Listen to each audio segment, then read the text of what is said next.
Viacua, o coidado da auga. En Viacua temos claro o noso compromiso cos clientes e aspiramos a ser cada día máis próximos. Queremos seguir sendo fieis. A nosa responsabilidade é coidarte. Traballamos para progresar, progresamos para innovar. En Viacua innovamos cada día para darche o mellor servizo.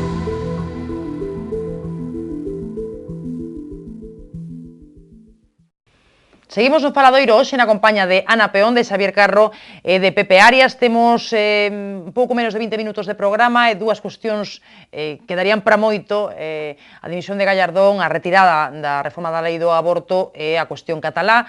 Comezando pola primeira, a de hoxe por suposto, unha xornada de reaccións a esa dimisión que anunciaba Gallardón 4 horas despois de coñecer que o Goberno daba marcha atrás nesa anunciada reforma da lei do aborto. Desa cuestión falábase hoxe na sesión de control ao Parlamento Galego. Imos escoitar o que dicía o voceiro socialista José Luís Méndez Romeu e logo a resposta do presidente da Xunta, Alberto Núñez Feijóo.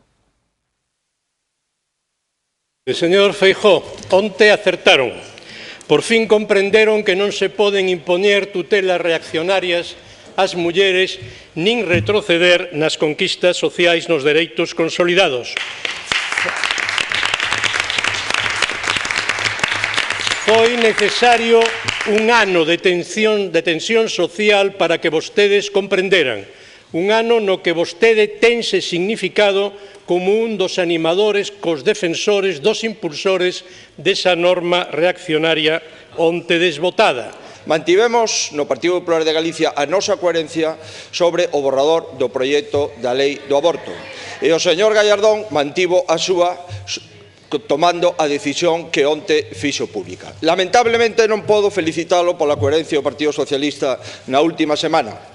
En Cataluña votaron sí o dereito a referéndum. En Madrid dicen que non a ese dereito a referéndum. E no Concello de Barcelona se puxeron na tribuna para non votar nin sí nin non. Señoría, eso non é coherencia, nin é un mínimo de sentido común. Señoría... Hai a cuestión catalá que deixamos pro final do programa, empezando pola dimisión de Gallardón, que Feijóo considera coherente, así como a postura do PPDG. Que pensades na mesa? Rapidamente, que temos pouquiño tempo, Pepe. Eu penso que Gallardón é sincero cando di que non era algo de él sono, sino que había un consenso dentro do goberno que a él de alguma maneira deulle unha orde, non? Por parte de Mariano Rajoy. Eu penso que esta decisión obedece tamén a un ciclo político moi concreto, non? Vimos de ter unhas eleccións europeas onde parece que se debullaba unha alternativa á dereita do PP, Vox, que finalmente fracasou. Entón eu penso que aí querían atraer a ese electorado máis ultra, non? Que se manifestou fai pouco en Madrid pedindo, bueno, que seguira esta lei, que é unha auténtica animalada, e agora, pois evidentemente, entramos noutro ciclo electoral diferente, que as municipais, que as autonómicas e posteriormente que as xerais, e eu penso que aí queren dar unha imaxe máis centrada, non? Porque eu penso que existe un debate social en relación a este tema que o goberno xa o tiña perdido de antemán a hora de facer esta reforma, e despois tamén penso que ese espazo electoral ultra, o feito de que non se consolidara, o feito de que Alejo Vidal Cuadras non entrara no Parlamento fai pois que de alguma maneira os votos que poida ter no barrio de Salamanca pois sexan xa recuperados polo PP. Entón, eu penso que nese sentido, se falamos da defensa da familia, que é o argumento central que utiliza esta xente a hora de defender este tipo de retrocesos históricos que lembran moito o franquismo, ao mellor podían parar os recortes sociais que afectan as familias e permitir pois que unha nai traballadora, unha nai solteira, poda ter o seu fillo, poda ter unha guardería pública e poda ter unha serie de servicios máis que centrarse en cuestións morais que eu penso que xa non están presentes na maioría da sociedade. Ana e Xavier, o que queira. A ver, Ana. Bueno, a mí sorprendeme moito, bueno, normalmente pois criticamos, sobre todo os xornalistas, aos gobernos cando se empeñan en tomar decisións e medidas que non teñen o respaldo social. Eu creo que si rectifican, entón, nesta coherencia deberíamos aplaudir que recoñezan que non tiñan o apoio suficiente e de marcha atrás. Neste momento que falamos tanto de que os políticos deben escoitar os cidadáns, pois o feito de que o goberno escoite aos cidadáns, eu creo que precisamente debe ser recoñecido como algo positivo. Eso que ten manifestado o goberno, que o tema do aborto afecta a conviccións éticas profundas, percibiuse, ves, nas enquisas, pois o anteproxecto enviouse a moitos sectores médicos, sociais, xudiciais, e percíbese que non hai un consenso suficiente, co cal decide, pois neste momento, pois non seguir adiante con este proxecto. E a mí pareceme eso, que responde a un goberno que escoita aos cidadáns. Eu, desde logo, cando escoito falar de carcas reaccionarios, a min pareceme mal, porque eu creo que ninguén debe xuzgar as conviccións persoais de outras persoas, e do mesmo xeito que respeto a quen está a favor do aborto, pois tamén respeto a quen non está a favor do aborto, e ninguén debe impoñer aos demais e descualificar os demais porque non pensen como eles. Evidentemente, a maioría social neste momento está a favor de que non se modifique a lei do aborto. Pois que non se modifique, pero desde logo eu o que non comparto é que ninguén xuzgue aos que non comparten os seus mesmos valores morais. Hai xente que defende... Non é obligatorio abortar, quen quera pode abortar. Pero escoita, pero eu non lle chamo carga reaccionario a ultra, pero aquí non se entran esas cuestións. Aquí simplemente porque alguén considera que o aborto atenta contra unha serie de dereitos, a dignidade do feto, etc., consideramos carca, ultra, non sei que. Pois non, eu creo que hai que ser respetuosos coas creencias persoais de cada uno. O goberno ten que gobernar para a maioría e tomar decisións, pero desde logo, a min poñerme eso, o que penso o correcto, os demais son unhos carcas, non, eu teño... Pero non dixen iso.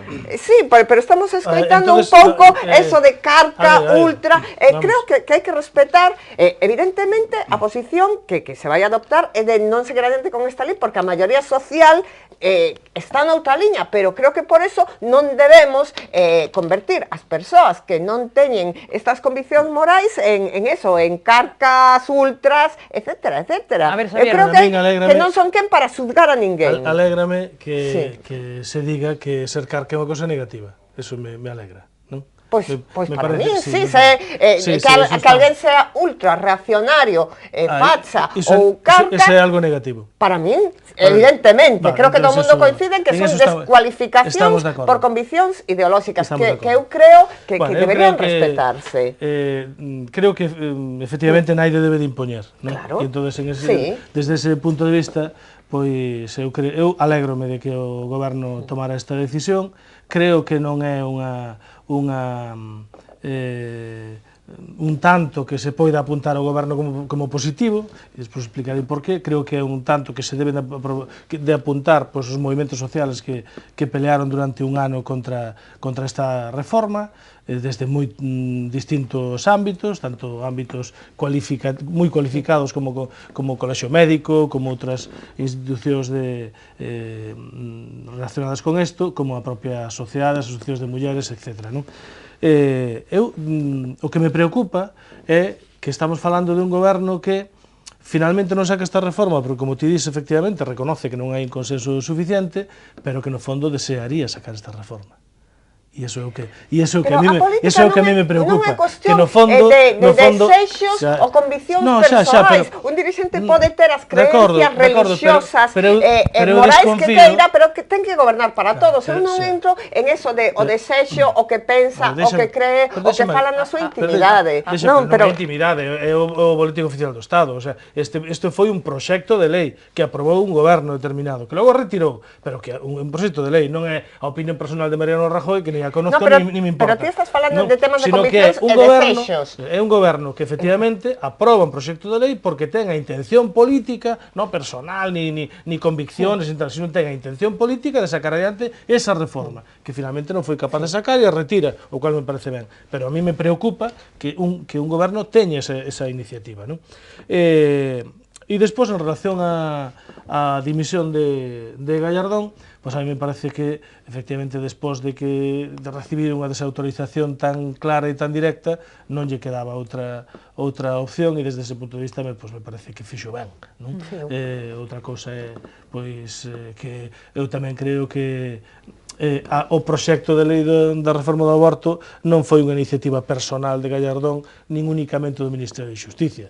Cando isto naceu, pois había un consenso no Consello de Ministros que sacou adiante ese proxecto de lei. Un anteproxecto, era un anteproxecto que se enviou a distintos Finalmente a cousa acabou así, e eu alégrome, porque senón, se se aprobara, estaríamos na situación tan ridícula de que as mulleres españolas para abortar terían que volver a ir a Londres ou a Francia ou a Portugal, porque, vamos, por moito que se proíba en España, é unha realidade que no noso entorno está na línea da lei que hoxe está en vigor, e, polo tanto, sería un anacronismo do cual me alegro que non se aprobe. De todos os xeitos, eu quero destacar unha cousa, que esta decisión a toma o goberno porque non atopa o consenso suficiente. Quero lembrar que o goberno de Zapatero sí que modificou a lei unilateralmente e sin consenso. Por eso digo que agora, neste momento, consenso social. Con un gran consenso social. En este momento, o que se fai, pois, eso, esta vontade de, pois, si se percibe que pode provocar unha división nos cidadáns, eu creo que tamén é responsabilidade dun goberno intentar mantener a cohesión e non provocar divisións entre os cidadáns, por exemplo, como no tema... O que se iba a decir é outra cosa, que eu creo que, ahora vendo desde a distancia todo o que pasou en este ano, eu creo que o goberno fixo un mal negocio con este tema do aborto, porque, o sea, para acabar así, era mellor non telo feito, porque ao final toda a contestación social puxo moita xente en contra dun goberno, non? Para ao final non chegar a cumprir, por decirlo de outra forma, pagou o precio dunha reforma que non chegou a facer. Pepe. Sí, a ver, eu Rapidamente. penso que a reforma, tal e como estaba plantexada por Gallardón, nos puña fai 30 anos. Precisamente por iso falaba do pasado e evidentemente do que daquela defendía, bueno, pois a extrema dereita, non? Nese sentido, penso que o que temos agora é unha victoria da movilización nas rúas, é unha victoria da sociedade, é unha victoria das mulleres que tiveron que coller esas consignas bellas da transición e volvelas a sacar á rúa nun anacronismo extremo, pero non quedaba máis remedio, non? E así teremos que facer, bueno, pois con calquera outro dereito que queran recortar.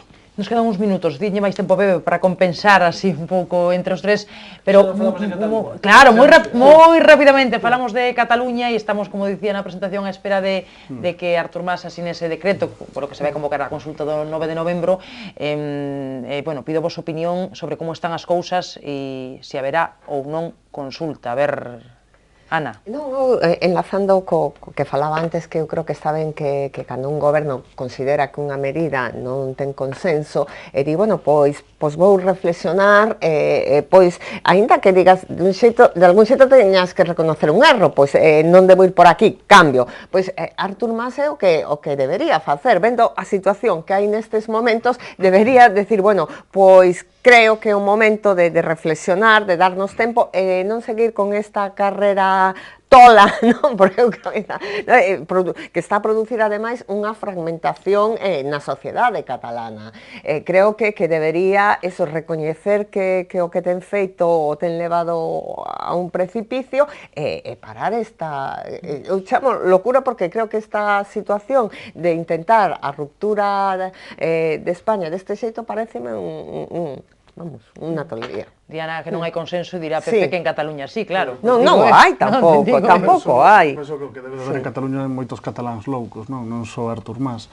Hai un proceso de toma de decisións e de aposta pola democracia, pola participación que é moi profundo e que sobrepasa e soborda os marcos de CIU, non? Fálase moito de Pujol, a Pujol deranlle o premio Fallanos ao ABC de Español do ano, non? Quero dicir, existe unha cohabitación entre CIU, o PP e o PSOE para garantir maiorías no Estado que é moi profunda, non? Eu penso que existe por parte de Madrid unha concepción moi limitada da democracia, precisamente porque en Cataluña non hai un problema xurídico. O que existe nestes momentos en Cataluña é un problema político, non?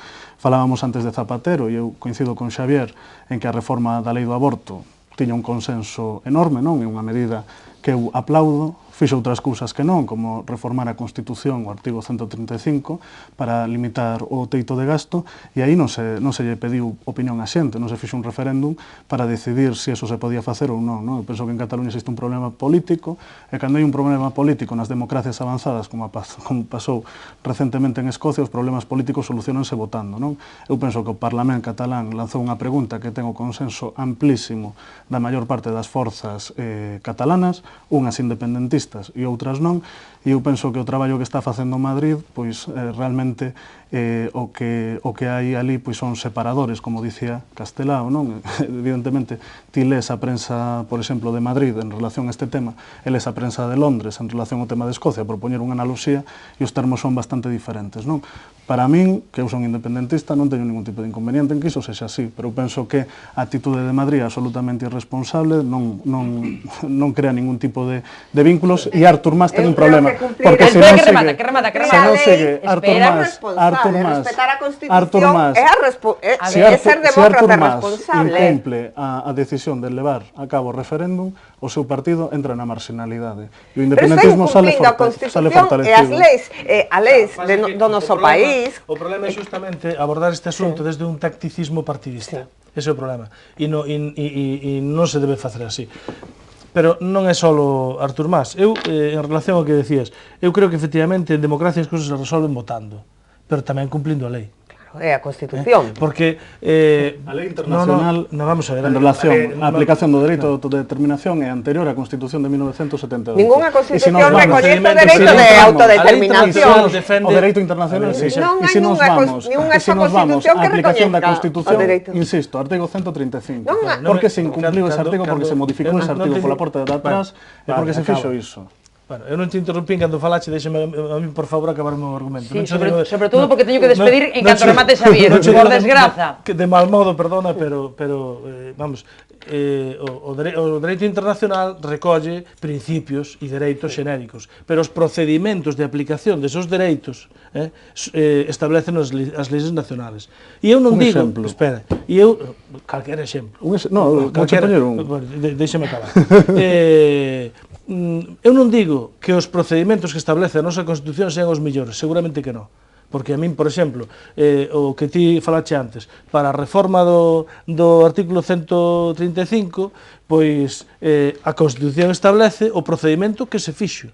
E para a reforma de outras partes da Constitución establece uns mecanismos que son leoninos. 3/5, convocatoria de eleccións, referéndum e outra vez 3/5 no novo Parlamento. Iso é unha brutalidade de procedimento. Entón, eu non estou dicindo que os procedimentos constitucionales sean perfectos e sean os millores, pero hai que cumplir a legalidade porque senón, entonces, a inseguridade xurídica é absoluta e trascende as institucións. Pasaría a todo tipo de seguridade xurídica en todo tipo de supostos delitos, por decirlo así, non? Por lo tanto, eu creo que hai que resolver as cousas votando, pero tamén cumplindo a lei. E para eso hai que facer o que está propoñendo o Partido Socialista, o que está propoñendo Pedro Sánchez. Hai que sentarse, hai que reformar os procedimentos, a través dunha reforma da Constitución, facer uns procedimentos razonables que permitan que, efectivamente, nun novo marco constitucional, que desde o punto de vista do Partido Socialista debería ser un Estado federal, e desde o punto de vista dos demás, pois dirán o que queiran decir, non? E un novo consenso constitucional que nos permite, efectivamente, chegar a unha consulta en Cataluña sobre o dereito a autodeterminación ou sobre o seu encaixe na nova Constitución. Pero eu creo que, se non se respetan os procedimentos, pois o camiño no que vamos a entrar é un camiño moi frustrante para os cidadáns cataláns, sobre todo, porque, claro, te imagínate que, efectivamente, Artur Mas convoca, incumple unha lei, comete un delito, será imputado, entramos nunha dinámica que, desde logo, eu creo que non conduce a nada positivo, non? A ver, eu penso que existe unha diferencia moi importante entre democracia e procedimentos, e a historia está repleta de xente que incumpliu a lei para ampliar a democracia. Eso en primeiro lugar. E en segundo lugar, un exemplo claro, Reino Unido. A diferencia de como xestionou o conflicto irlandés a como está xestionando a cuestión en Escocia é diametralmente oposta. O resultado está aí, que Escocia sigue dentro do Reino Unido. Entón, afondar este tipo de cuestións que están en riba da mesa utilizando a lei, que é o que se está chamando o artigo 8 da Constitución, que a unidade de España é unha cuestión interna das Forzas Armadas, evidentemente a aplicación dese artigo conleva un tipo de solución que eu penso que en Europa vai a desgastar iso que algúns chaman a marca España, non? Eu penso que os conflictos en democracia se solucionan votando e isto non é un problema de procedimento, un problema político, e entón hai que buscar solucións políticas. Votando sí, pero cumplindo a lei tamén, porque senón... Sí. É que non se pode comparar a situación de Escocia. Votaron, pero cumpliron a lei. Cumpliron a lei. Era un referendo dentro da Constitución. Porque eles non teñen unha Constitución. Non teñen unha Constitución escrita no Reino Unido. Nós temos unha Constitución que é moi clara e que hai que respetarla, hai que cumplir a lei. E que non ten absolutamente nada que ver unha situación con outra. Bueno, se vos parece, seguimos aquí debatindo, pero temos que despedir o programa. Grazas aos tres, a Pepe, a Ana e a Xavier de Cataluña. Seguiremos falando nos vindeiros días a ver que pasa e seguiremos comentando os tertulianos que se sumen ao noso programa. Grazas a todos por seguirnos. Mañá máis, a hora de sempre. Ata entón, que descansen e sexan felices. Vos tamén.